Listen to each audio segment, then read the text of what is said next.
You're tuned in to RX Radio. Ladies and gentlemen, welcome back to RX Radio. Myself, Jordan Jiunta, here today with the one, the only James Thayer. You probably know him from Sunday. You may know me from Wednesday, but today is probably a Wednesday. I don't know. It's sometime in the future, sometime in August at this point, which brings me to a point. If you're listening to this, hopefully it's early August and not late August. But we do have a free webinar with Dr. Jordan Shallow coming up on August 10th. So if you're interested in attending that free webinar, a ton of value there, go over to the website, www.pre-script.com, and go ahead, drop your email. We'll send you a notification about when the webinar is launching, and you can hop on in and get some free learning done. Other than that, we have the pre-script level 1 coming up September 13th will be the launch date for that. 16 weeks, functional anatomy, applied biomechanics. Probably the most complete course for training that I have seen yet. People ask all the time if there's any prerequisites to it. The answer is no. There are no actual prerequisites to the prescript level 1. But it is good to go in with some sort of background knowledge around anatomy. This course will definitely deepen your knowledge around anatomy and how that actually applies, how muscles work in isolation versus how they work in the system. We'll layer in principles of strength training, a lot of principles of just muscles and biomechanics in there to give you a complete knowledge of how to train your clients and get them to have progress quickly.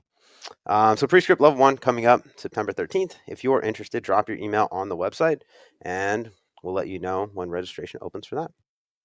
But aside from that, Thayer, how you doing, man? I'm doing fantastic. I'm excited to be here. It's always nice getting in any capacity, getting to have conversations with you. I've really been enjoying the episodes that you've been hosting lately. So to be back on the Wednesday and getting to talk to you, especially exciting times. And I will say, just off of the intro of the PSL1, being a product of PSL1, I can guarantee it is the best course that anybody will take. So if you haven't yet, highly, highly recommend it. And make sure you attend that webinar and learn some knowledge. What an endorsement. I feel like you are just the voice of reason in all scenarios. So the endorsement from James Thayer, that's the ultimate endorsement. Thanks, man. Well, we were talking a little bit before we hit record on this, and right now, I don't know what the date is. It's July 7th as we're recording this. If you follow James there on Instagram, he's been lifting some ridiculous barbells. And I hope that a lot of you, I don't know about a lot of you, but I know some of you that are listening to this have met James there. And if you've ever tried to wrap your arms around him to give him a hug, it's a pretty tall task. There, you're probably one of the thickest humans I've met in the best way. Um, but it seems like training is getting really heavy. And we're talking a little bit about the methods that you're using. It sounds maybe a little different from things that you're doing in the past. So I think this would be a really interesting episode to go into what it looks like as your training comes to a peak and what kind of methods you're using and maybe some goals, or what does the next maybe month of programming look like, so that probably by the time that this episode releases, we'll see that come to fruition. Yeah, I think this would be a fun topic because we were kind of talking about, and again, it's going to be interesting to bring in your side too, because I know you potentially are preparing for a competition as well in There's September, potential. so we can compare notes and thought processes. Yep. Um, so yeah, as you were saying, with my training right now, it's been pretty heavy. It's different than the last time I ran this. So I mean, if you go look at my Instagram, it's basically just my training logs. Like that's all it is. It's I just love it. my training for the week. But the last I've been in this probably 8 to 10 months, building up to this point. And currently where I'm at, I'm mid about mid 90 percentiles in the singles. Some things that have changed from this time programming building up to a 1 rep to the previous is, in the previous one, I treated it a little bit more like a powerlifting meet going into the competition, not the day of, but the approach to it was kind of similar. And I saw a lot of success, and I'll kind of talk about why I changed this time in seeing the success. So from the previous one, how I built up towards a single, um, around the low 90 percentiles went into singles, either singles for like 3 singles or 5 singles, building that to a lower 90%, did a hard triple at those to kind of give the system a break and see where that the hard triple percent was in relation to like previous testing. Um, from that triple, setting that as a week of singles and then going into the testing. So using that a little bit as like a recovery week or in competition, leading basically a way to find your opener, is how I treated the previous one with the triples.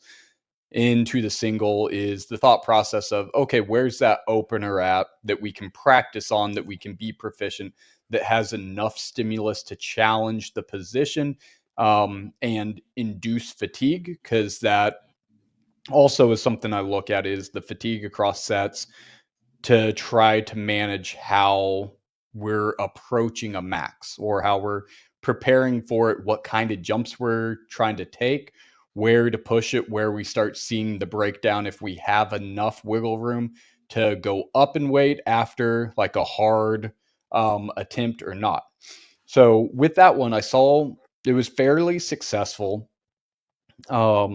with my testing, but this time around, I did want to change a couple of things, and that's led me to this one. And again, so far, been going pretty well. Some of the changes I looked at was, I'm a big fan of linear progression. So I know not everybody uses that approach. There's some different approaches with RIR, RPE, with wave loading, with step loading, and like everybody's seen a lot of success with different methods.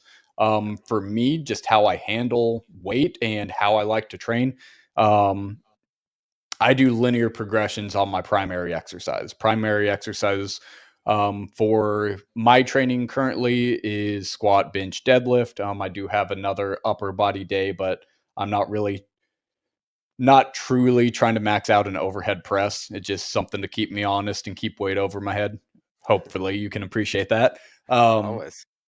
but so with this time looking at it, what I wanted to do for my supplemental lift, the lift right after my primary, I wanted to put a kind of a counter to that movement, but run that counter a lot heavier. So not only the thought process with it, not only am I introducing the position, mechanical tension of the load, and a variation towards the primary exercise on a different day. So I'm upping the frequency that I'm getting exposure to that, but I also wanted to run the weight up higher for that frequency, but also to build the tolerance. So what that has looked like is, with my squats being the primary, the first exercise, I have a RDL as the second exercise to counter that squat.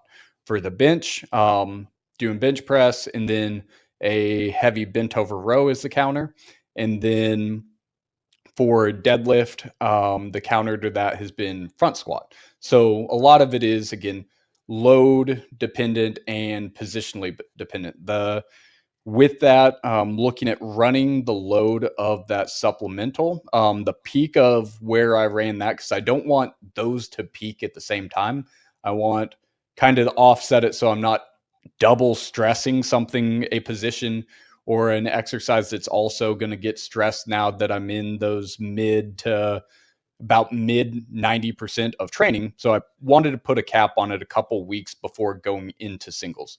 So with all of those, I ran the variations of that RDL, of the bent over row and the front squat, to about 80% of what that primary version's previous max was. So for me, at least through this round, that's kind of the cutoff point. And then with the primary, I did something a little bit different too, where in my last, I guess the last program that I built up to this point, the singles were introduced at low 90s, whereas this time I've ran them a lot deeper through 90 to 93, 94% doing doubles or triples in some case. So with that, that's kind of also why I made the change of running that percent so much higher than previous, that I didn't want to. I built down to singles now at that mid range of 90, that I didn't want to reintroduce a triple and kind of take a step back.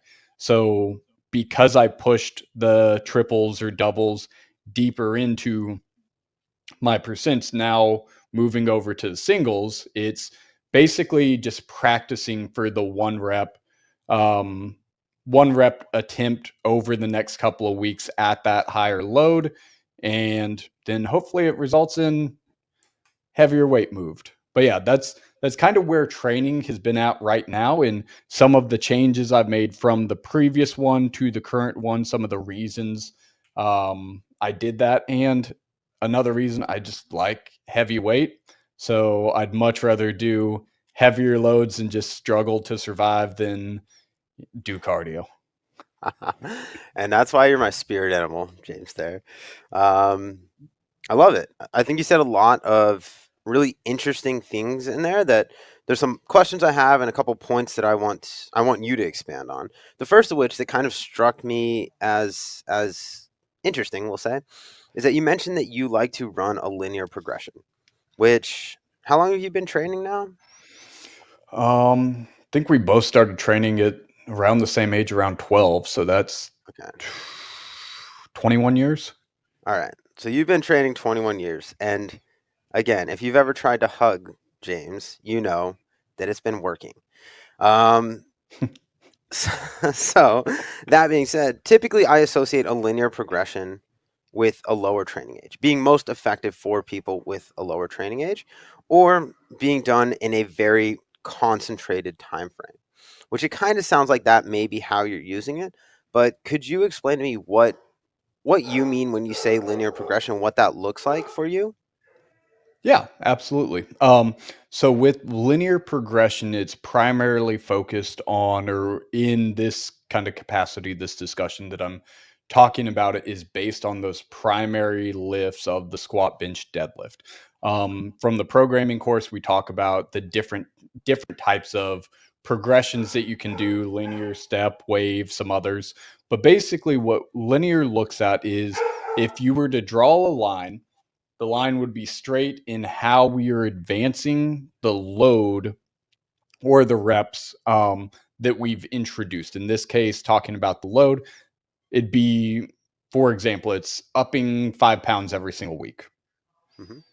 So in this case, yeah, I've done that for probably 8 months. Okay.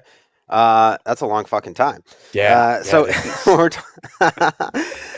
so when we're saying we're adding 5 pounds to the bar every week for 8 months, 8 times 4. Someone double check me. 32 progressions times five. That's 160 pounds. We've run the barbell up over the last 8 months. Some rough math. Uh, so if that's the case, are you taking into account the word I use for this, and I'll explain it in a minute, is relative percentages or rep ranges as you do that? Because you're not just doing singles, right? You're not starting Correct. 160 pounds below your one rep max and working up to a single and then calling it a day, right? So how are you equating for volume throughout this linear progression of load? Absolutely. Fantastic question, because there is a lot of approaches to this. And I think this is sometimes when people are programming, where confusion comes in, especially where, there's percentages, there's RPE, there's RIR, there's rep ranges that you can work in.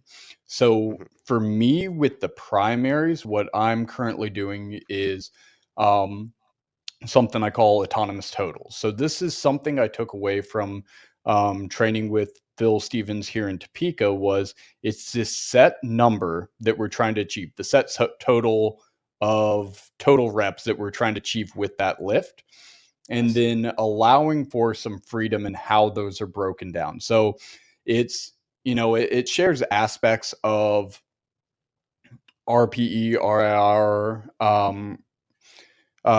rep ranges in your ability to self-select how that total is broken down or how we achieve that.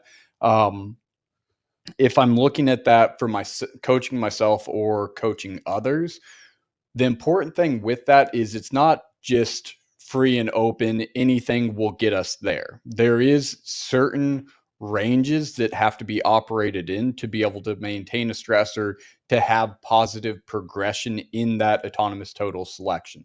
So for example, if I need to achieve, let's see, say total or 20 reps total on the squat, that's the goal. I might be doing that by 5 reps at 4 sets. And so that gets me to the 20, or vice versa of 4 and 5. Mm-hmm. So in looking at that, like that's probably a general breakdown or the rep range around that I'm looking for of that 4 or 5 between those and what I want to see. Now, with that, and why that matters, because there is a lot of coaching that comes from how people are breaking down that autonomous number if you're using it. So, for example, if I'm setting somebody up with 20 total reps and they're doing that at singles, the load is far too heavy and we're creating way too much fatigue that they cannot manage that for a long duration, and that's not going to be sustainable. So, but vice versa, if I have them, and this kind of correlates to percents as well. But if I have somebody at 20 total reps and they're doing 2 sets of 10 with a primary lift, we might have undershot what that percent is, or what it tells us is, hey, we have a lot higher capacity to make a low jump if it is the appropriate time to do that, because they have such a high volume that they're executing with it. It gives us a bit more freedom coaching wise to make that jump. There is some nuance to it. There is a lot of practice that has gone into how to use these, but the big side of it is it's not the rep total, it's how it's being broken down in relation to a percent. Or if you are somebody that uses RPE or RIR, that's important that it's one more metric that it's giving you feedback on, because they have self-selection in that. So depending on how they're self-selecting, that's more so important to look to in progressing forward, or to know how that is going to be utilized. So I'll expand on it a little bit, and then hear your feedback on it. So why I program for myself like that, because in that freedom, it allows some mobility and predictability in how I can switch over or how I can continue to progress. So for example, if I have something like let's say a 87% bench press at 10 total reps, and I'm doing it by a 5x5, I have a lot of capacity still that I can drive that load in deeper. Because what I'm showing in my self selection is that, you know, these might, at that, maybe it's doubles, maybe it's triple for some people, but if it's at that quality of the movement is consistent, and that's another aspect in the metric, is like what the actual quality of that is, to watch for. But it's looking at, in this self-selection, does this person have the ability to have room for larger jumps, or depending on how this is being dictated, do we now need to drop down because we're about at our capacity, or we've maximized where we currently are, and moving forward, we don't want to just hit our head against the wall. We need to adapt this to allow for room to continue to progress if that is the goal. Yeah. That's a really interesting outlook on this, and I like that idea of the autonomous total. Is that it replicates a principle that I use, and I think a lot of people have used before. Have you heard of Prelpin's chart? Of course, you've heard of Prelpin's chart Yes, because you're absolutely. you. So it's a similar type of principle, is that we have a percentage range, or maybe it's almost the opposite of how I think a lot of coaches will use Prelpin's chart. Is they'll give a percentage, and then they'll give a number of sets and reps within an acceptable range for that percentage, right? Like I don't know, off the top of my head, probably between 70 to 80% of a 1 rep max, you're going to probably want to accumulate 20 to 30 reps, right, in some sort of strength movement. That may be off from Prelpin's chart, but that's kind of the idea of what it would dictate.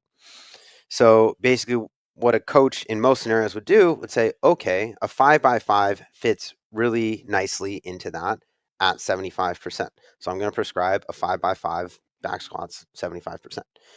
What you're doing is you're I guess taking away one of those layers of structure, and you're saying, I just want you to accumulate 25 reps at this percentage. And you're getting data now of how they do that. Is you're interpreting, is this person going to bias volume or intensity? Or does this exercise prescription force them to bias volume or intensity? And if we're seeing that this person is, this is high in terms of intensity, then it dictates that volume is going to be low. So maybe they're doing, sets of 3 to 5 reps versus someone that's doing higher volume. Then that says that probably in terms of relative intensity, that's pretty low. They have a lot of room to build in terms of loading. So I really like that, because you're inherently getting more data out of that than you would have if you had given them a 5x5. So I really like that aspect of it, is that it just gives you information on how to progress that person, or how to progress yourself in the situation. And I think that's something that that you can interpret, or a coach can interpret, but for someone to do that for themselves, they probably need close to 2 decades of training to be able to understand and how to auto-regulate the amount of volume based off of the intensity on the bar, and also to be able to predict if they're going to be able to lift that intensity, or be able to make sure that all the variables outside of the gym are in check, so that you can make sure that you're able to meet these progressions along the way. Because I think that's one of kind of the shortcomings of linear progression, is that a lot of things have to be equated for you to be successful with a linear progression, is because the weight on the bar is going up. Gravity is very unforgiving. So unless we've equated for other variables to allow ourselves to recover and to be able to be well enough prepared to deal with that increased loading on the bar week over week, then it can fall short. But I think that's a really good rationale behind the process that you're using, and I think it's a really good application too.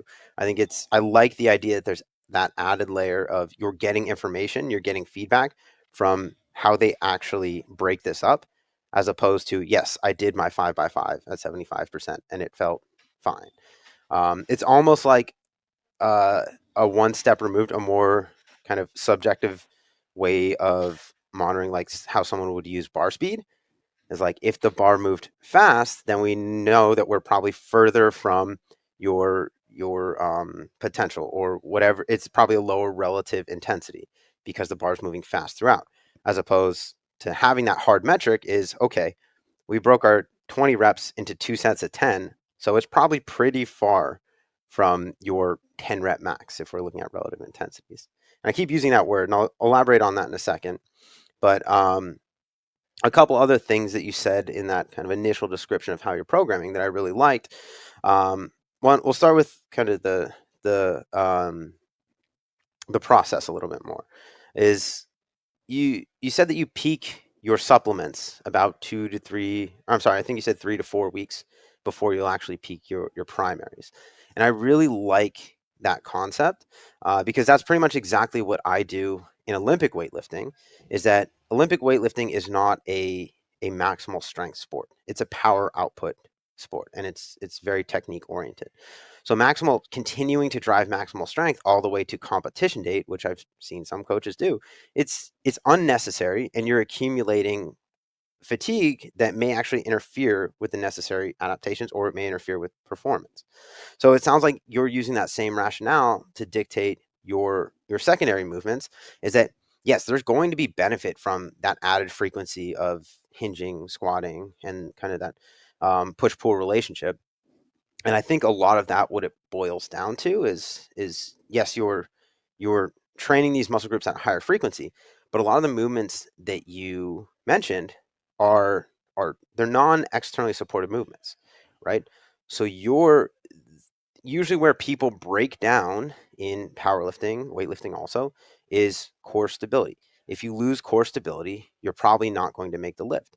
So what you're doing is you're actually increasing your capacity to buffer greater and greater loads with your core at a higher frequency, which I think there's an incredible transfer to, is that if your core feels strong in a lift, you're going to feel confident in that lift, and you're probably going to be more effective at producing and transferring force.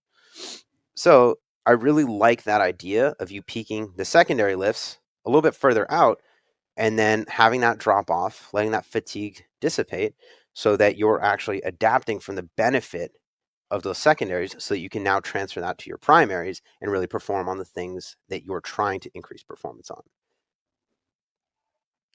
So you explained the programming way better than me, and I appreciate that because I think that like gave so, from an outside perspective, gives a lot of insight into like the thought process and approach to it.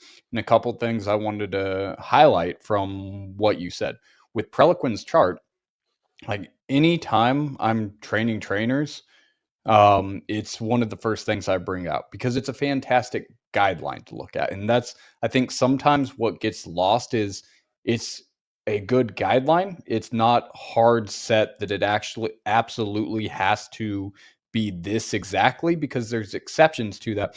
So using those guidelines, it gives you an idea. But whenever we actually take those guidelines, pen to paper, and then into application, that's where we're going to see the nuance for that individual. And it's going to dictate how we have to adjust, if we're able to stay in those ranges, if we have to pull back from those ranges, kind of what's going on, that a it puts the person in front of you, and outside of just this chart that I have to follow strictly, it's looking to that, okay, here's some guidance on it, maybe where we want to be to help lay some Yes. tracks, but it doesn't have to be hard set. And the other thing with this type of training, first off, I've screwed it up a lot. Of It's course. taken years upon years to get even where I currently am, to kind of understand or be, I'd say, effective in trying to implement this strategy. So there's a lot of practice that has to go into it in understanding. And as you said, it allows you to collect data, not just in how the person is self-selecting, but if done appropriately, what it should do is, okay, if I see a big drop off, we'll keep using the 10 total reps and a breakdown of 2 reps over 5 sets. Um, Not only should it kind of put up the red flag of, hey, maybe this is too much intensity and we can't sustain this. So, like, the next week, or if we're like, hey, maybe something was off, let's try again next week. If that's repeated over 2 weeks, hey, we need to pull the ripcord. And I'm not somebody necessarily that wants to move away from the weight unless there, is other circumstances outside of it that we need to be mindful of, like an injury, like pain. But I'll take the reps down. I'll cut the reps down to 5. Okay, let's keep going forward from there. This just tells us we're a lot closer to where your capacity is currently than maybe what I thought it was in implementing the 10 reps. So it'd go down to 5, and hey, let's see if you can maintain the doubles, and it's easier because the frequency or the volume isn't so high now. Or do we need to back those down to singles? And then we're pretty damn close to it. Um, so not only is that data coming out in it, but it should also, from a coaching perspective, you better ask questions. Hey, what's going on? Was this a one off? Did you have shit sleep last night? Did somebody in your family die? Like, are you sick? What's happening that has created this drastic change? Because if you're watching this and you're taking data from it, if I just went from, let's say, 15 total, and this is the first week at 10 total, and I went up 5 pounds, if somebody was breaking something down into 3 sets of 5 for that 15 total, and then the next week I went up 5 pounds and that dropped to 2 for only a 5 pound increase, but a 5 rep total drop, something's going on. Like Yeah. hey, we have, like, maybe it's not pull the rip cord right away, but like the lights are on the dashboard. Let's find out some more information. Let's see what's going on, because there shouldn't be an instance in that example that it is such a drastic drop that an introduction of 5 pounds to the system in isolation is so detrimental that it drops that person. Now we can start looking at, hey, what's the overall program? What are we doing with supplementation? Did I also introduce a shit ton of lunges that kick the shit out of them that they're not recovered from? Okay, maybe it's that. Again, the situations, is there something going on outside of the training that has newly arisen that I wasn't aware of? But it should prompt the coach to reflect on what stresses that they've increased or what stresses that they were sending across the program, not just on that exercise, not just on the workout that day, but it should look at the week. It should look at how we've progressed up to that point. What's our exercise selection? Looking there, talking to the individual, asking questions, seeing what's going on, see if stress, if they're not sleeping, if something has happened, if something got disrupted in their nutritional routine that, hey, we need to be aware of, and we need to call an audible on the program and adjust and adapt and modify some things. Is there larger life circumstances that we were unaware of or that had just arose that we didn't account for in the programming? But all that to say is, with those autonomous totals, it should, from a coaching perspective, get you to reflect when we see big changes like that on the programming itself, asking questions for the individual and seeing what changes had happened. Because if done correctly and effectively, it shouldn't be a huge disruption to the system. The SRA curve that you present in the intro to weightlifting course, that should always be at the top of our mind, exercise being a stress. It's not the exercise that we see progress from, but it's our ability to recover from that stress that allows us to get that super compensation and continue to progress, whether that's through movement efficiency, whether that's through load, whether that's through reps, time, whatever it is that we're trying to progress on. But that recoverability becomes such a crucial factor, and that should be an aspect of the questioning if we see large drops or changes in the performance or movement quality of an individual that we're trying to work with when using this system. And I think part of it, not only like was I coached under it, that brought in and kind of looked at my spin on it, how I use it a little bit differently than what I was brought up with, but also I personally don't use RPE or RIR just because I don't I don't think I'm a good predictor of where that truly lies. And my expectations of somebody I'm coaching is even less so than that, because I don't expect them to be as aware. So it's a way to, yes, there's additional data to look at, there's additional information I want from somebody, but it's a point that I can look to that there's no subjectivity in the reps that you did. This is Yeah. what you did. It's not how you feel. You're not trying to report on this 2 days later of like, oh, I felt a 6. Yeah. And it gives, from that standpoint, it's, hey, this should prompt you to ask questions or to dig deeper. It's not in itself as beneficial as it could be with deeper investigation. Yeah. I really like that. And I really like that it prompts a conversation around what's going on, and it just inherently gives you that information. And it's interesting because I like the word information. You use that a lot as you're describing that process. And there's a couple different things. I've mentioned them earlier, and I'll kind of expand on them right now, is that I like to use to inform the way that I will assign rep ranges or intensities to clients, especially new clients, because the thing when you're working with a new client is you don't necessarily have a gauge of their performance, right? Is how are they going to react to intensity? How are they going to react to volume? Um, you just don't really have an understanding of how they're going to react to training in general. So you need to build that relationship. You need to build that understanding by gaining information. You need data points to be able to do that. So 3 things that I'll use to inform this would be one that we mentioned is Pelton's chart, right? It gives us a kind of gauge generally. If you're a human, you should be able to tolerate this amount of volume at this intensity range. Now, the flaw in that is that we're assuming that someone has a 1 rep max that they know, and they're technically proficient enough to accumulate volume at a percentage of that will be effective. Right? So that's the flaw with that, is there has to be a lot of things that have gone right, and this has to be probably a pretty well-seasoned lifter for this to be applicable to that person. The other thing that I mentioned a few times now is relative intensity.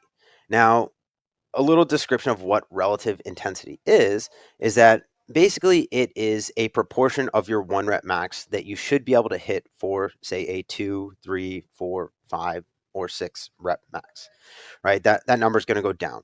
So like generally off the top of my head, like a 2 rep max should be somewhere around 95 or 96% of your 1 rep max. A 3 rep max should be like 91, 92%. And it will go down as the reps go up. And that's, again, a general guideline in a perfect scenario. Someone that has good technique, they have a really true 1 rep max. But what it does is it gives you a gauge of, in an ideal scenario, James Thayer's 3 rep max should be probably in the low 90% of his previous 1 rep max. And as you actually mentioned, your initial description of how you're informing your training right now is that you said you worked up to a 3 rep max, or a heavy, I think you said a hard 3, I think is the words that you used, not a 3 rep max, but a challenging 3. And it was probably in those low 90s.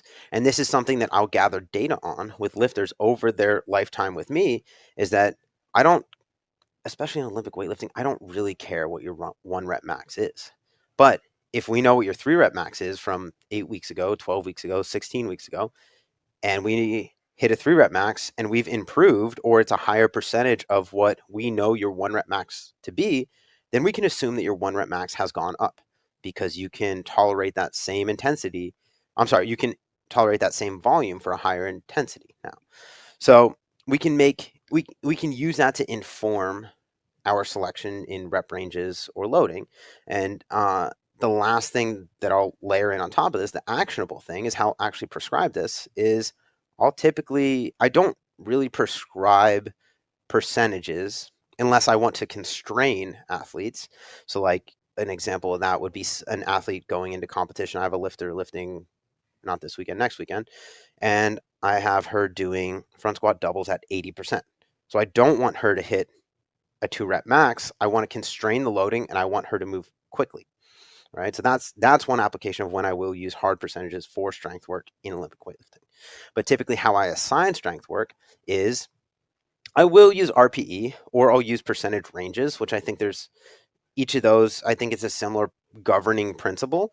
But if I use for someone that doesn't understand RPE or the percentage range, the way I'll describe that is I want you to go up until the bar slows or it starts to be a bit of a grind, but you're able to maintain positioning. The second you lose positioning, we're going to shut it down. And I'll have them do top sets, kind of like you said, a hard 3. Is I want you to work up to a top set of 4 front squats. We'll see what that loading is. We'll keep data on that. And that might be that with the drop set. That might be their strength prescription for their front squat day for 6 weeks in a row, is we're going to work up to a top 4 with the drop set, because I don't necessarily care that they're progressing on load in that. I care that they're getting exposure, they're increasing their proficiency, and they can kind of auto-regulate that loading in the way that you'll have people auto-regulate their volume or the number of reps and sets that they'll use to accumulate that volume. So that's the way that I'll kind of do this is I'll use all these pieces to inform. And then in application, I want it to be pretty subjective. I want you to feel like you can do more loading to that top set of 4 over time. And I'll even instruct that sometimes is if I give them a intensity range is it'll start lower. It might be our top set of 4. We want to start a little bit constrained, 70 to 75%. Maybe we'll do a little bit of volume there. Next week, it's going to be, 73 to 78%. And then it'll be 76 to whatever that would be, 81%. And we'll just work our way up to what would be maybe a little bit over the top end of what a reasonable relative percentage for a 4 reps max would be. And that gives me data.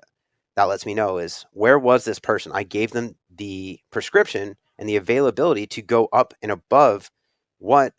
And the way I look at relative intensities is I don't know off the top of my head what a 4 rep max would be. We'll say like, I don't know, 88%.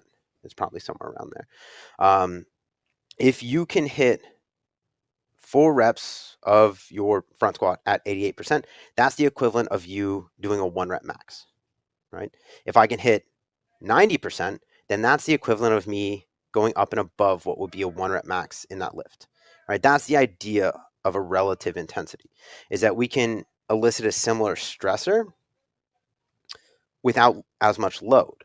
So that's the way that I can get information on them is, do they feel confident? Because no one knows this shit, especially no one's lifting a bar. They don't know what they should be able to lift for a 4 rep max, but I have some sort of information, some sort of gauge where I can weigh this against, data that has been proven. I'm like, okay, this person is lifting above what I would expect them to lift for a top set of 4. That means that they're getting stronger. And a lot of times what that means is that I'll actually constrain them sooner in terms of strength work. Is that, okay, we don't need to push strength as much. We can allocate that fatigue or that volume to other areas because strength is not going to be a limiting factor in their performance. So that's a little bit of an aside of how I apply these things. It's similar in ways to the way that you do, but also very different in application.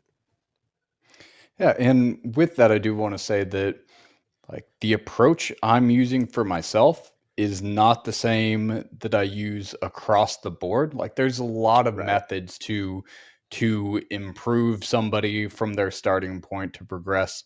It's just for me right now, I'm enjoying this method and I've seen some benefits from it. And so I definitely take aspects of it into some of the other programming or coaching I'll do, but it's not absolute.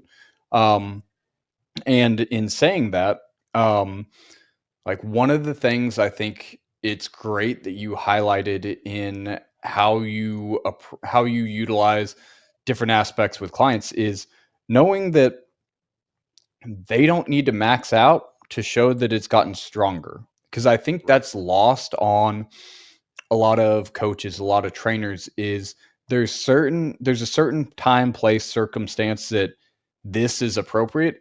And if it aligns with the goal that we can do a max out or we can try to find out, where about our max is through that single. But by and large, for the majority of people, they don't need that. And you don't have to implement that in your programming at all to show that somebody has gotten stronger. I mean, honestly, long term for general pop, it's smarter to take that approach of a hard or max 5, 4, 3 because you can regulate that easier than trying to build down to a single where there is a greater potential of risk, that it's harder to try to sustain up to that percent with everything going on in life. You have to be a lot more calculated and a lot more mindful or aware of how stress in and outside of the gym is accumulating to be able to try to sustain that into those deeper percentiles. So just for a lot of people, I think it's important to kind of highlight the point that you were using in that strength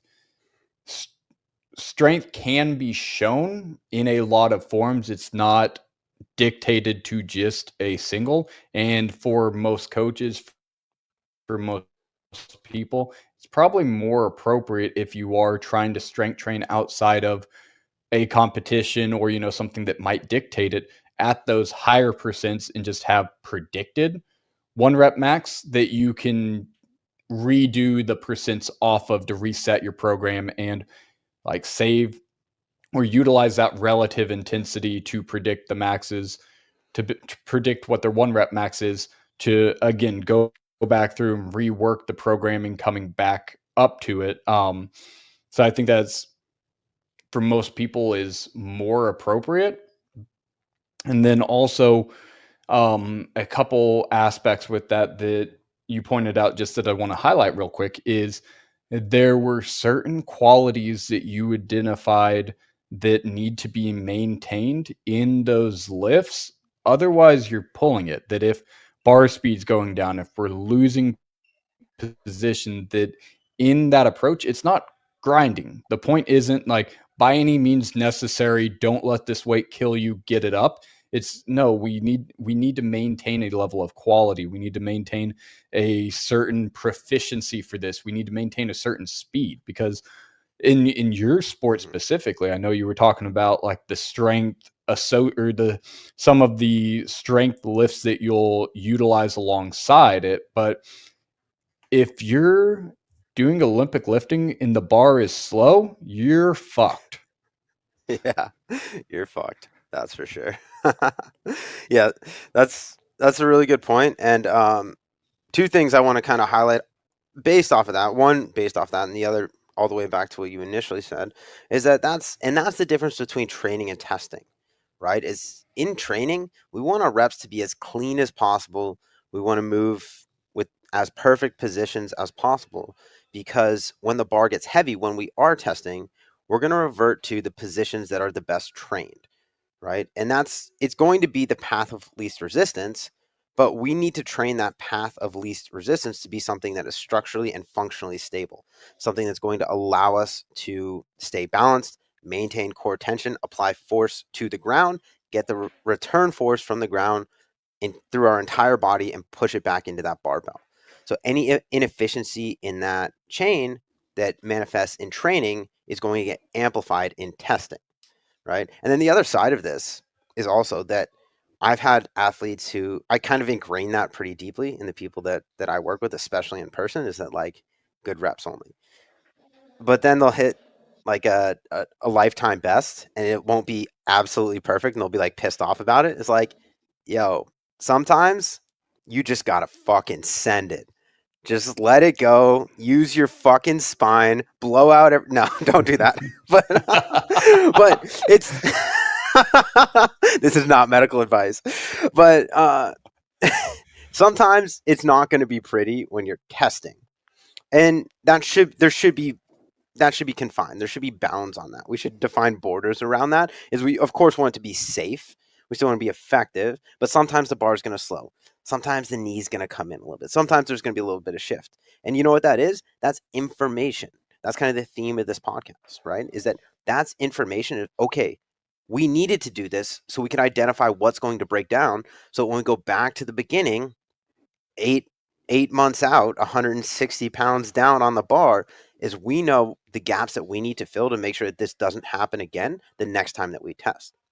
So I think that's a really, really valuable understanding to have as a coach and as an athlete, is that training, yes, we want perfection. Testing, it's not going to be perfect, but that those imperfections are the information that we need to use to inform what we're going to do the next time we start a new training cycle.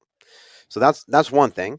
And then the other part that I want to bring all the way back to the beginning of this podcast that I think is a really, really valuable point and really relevant is that you said right now the phase of training you're doing singles, but you described it as practice. And I love that you described it as practice because strength is a skill. The skilled application of force production is strength.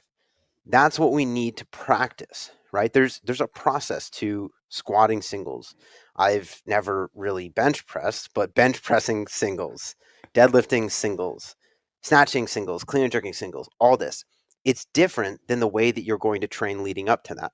So we need to practice the process of how you're going to lift one repetition. And that's everything from unracking, to how you're going to walk out, to breathing and bracing, to the initiation of the squat.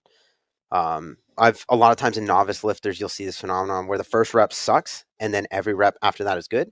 That's because they don't have an understanding of how to coordinate their core and properly brace and initiate a lift. So there needs to be this understanding that we only have one chance to get it right. And it's going to be to the furthest extent that we need to get it right. So I love that you describe that as practice, because that's the last phase of expressing the strength. Is once we've done all the training and we're getting to that phase of testing, is we need to practice that the process. Sorry, we need to practice the process of how we're going to apply that strength to the barbell. So that's a point that you said earlier on that I really want to bring a lot of importance to, because that's how all of this manifests. If we don't go through that phase and we don't look at this as practice, then we're really missing the target. And I think that encapsulates this episode perfectly, is practicing that process and getting more proficient. That it's not meant, there's that old saying of practice makes perfect, that it's not meant to be perfect, but in that process and in that practice, we're looking to get better over time. So I think that's, Yes. a huge like feather in the cap to this episode. I'm also coming away from this episode now with the new slogan of "Test ugly, train pretty." So thank you for that one. Yeah, blow out your discs. Hit me up. I'll put my practice information in the show notes. Just kidding. I don't want any more low back clients. Just be strong. Yeah, and I want to add this in there too, because I feel like this is important, because some people are big bitches. Is that when you do test, you have to be aggressive, right? It's like there's there's the phase of, okay, we want perfect reps in training. We want as perfect of practice as we can when we're looking at that peaking phase. And when you test, you just fucking send it. You go for it. Be a fucking savage and lift the weight. Don't think about a single thing. Just be like rage. Just see red and lift the bar. Like there needs to be this point where you stop thinking. And I think maybe this is more prominent with Olympic lifters than it is powerlifters, because I feel like there's a lot of rage in powerlifting the way it is. But there's this tendency to overthink everything. Is that there gets to a point once there's, a lot of times I say 90% and above, but maybe it's a little bit higher than that. We'll say like 93, 94% and above. Once that's on the bar, you don't think, you rage and you lift the bar. It's hilarious that you say that, because to this day, it goes back from like sports all the years ago and competing, but like to this day in that testing phase, like I still have the mantra of find the hate. I love it. I love it. Yeah. Mine is be a savage. Like I just want to feel like I'm like some uncivilized person in the jungle, just like fighting for my life. I just want to be a savage and lift this thing off the ground. And that's the mentality it takes, though, is like you're fighting for your life under that bar. That's it. Don't lose. Don't lose that fight. Beautiful. I love that we talked about this for an entire podcast, because I haven't said this in this podcast, yes, but just like you, I fucking love lifting heavy. And I'll do Yeah, everything I buddy. can to regulate my training so that every single day I get to max out something. It doesn't matter what it is. Like it may be very constrained, it may not be very heavy, but every day I'm going in there and I'm doing the most that I can do on whatever I'm doing. So I love it. Yeah, I think as a human species that needs challenge to adapt, that every day we need to find something to rage against. I agree. I agree. And make it barbells so that it's not people. Yes. uh, I love it, man. We definitely have to do this more. I love sitting down and talking to you. If people want to find you, Instagram is at Thayer2513. Yep. Nailed it. Sick. Um, Connect with Thayer on Instagram. Connect with him in the Prescript Labs. If you guys need anything, don't hesitate to reach out to either of us. Thanks for taking the time. Thanks for being here, James. Anything you want to close on? Just that I appreciate you, and I'm looking forward to getting in person soon. Yeah. We'll see you soon, man. I appreciate you too.